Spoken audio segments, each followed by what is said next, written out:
You know what shocks me?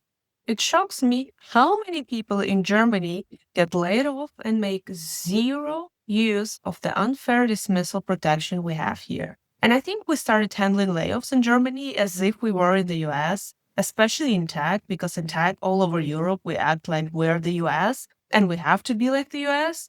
But the US runs completely differently. What we have in Germany are social labor rates they wish they had over there, and we're just not using them.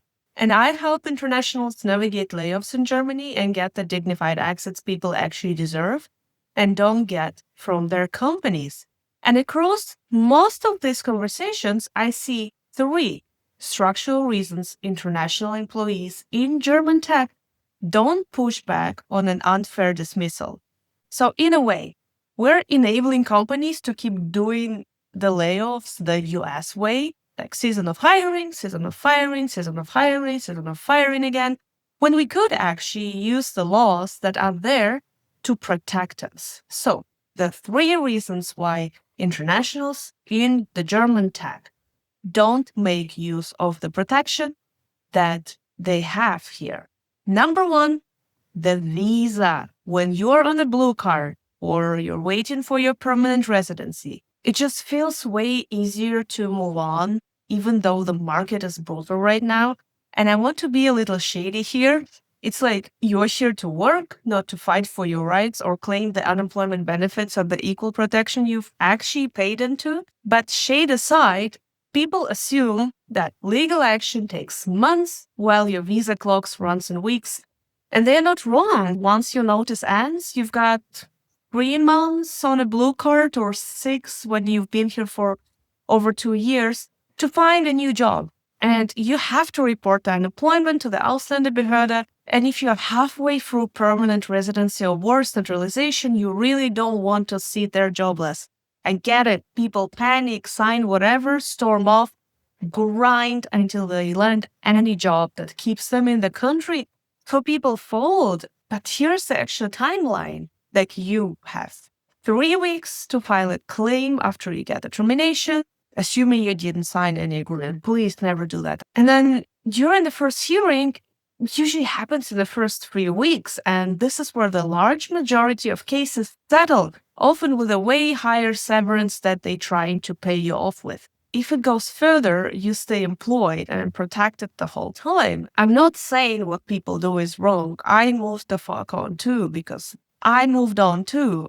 I know I couldn't handle a court case right then, and honestly, I wouldn't have gone so far.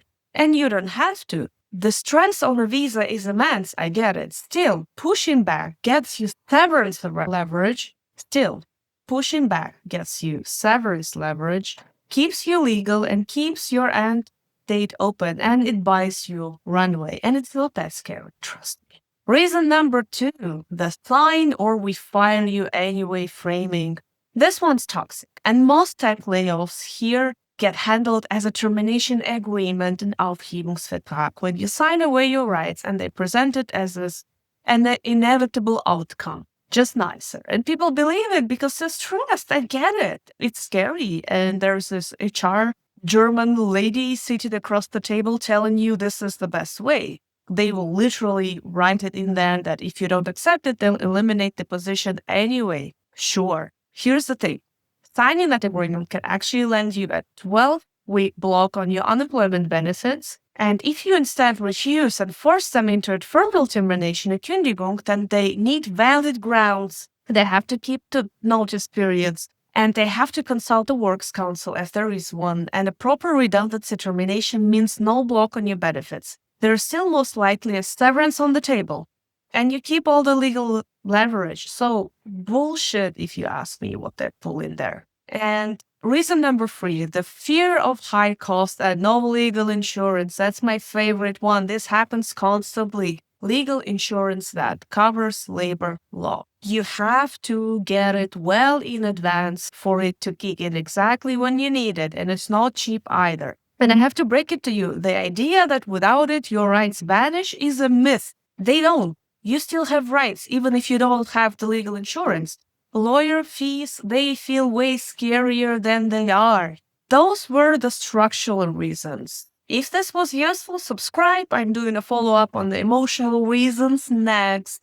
They are way more interesting and way more loaded. It gets very complicated. If you're an international, you maybe don't speak German, the whole thing is just terrifying. And this is where I come in. I help people get the dignified access that employers won't hand them.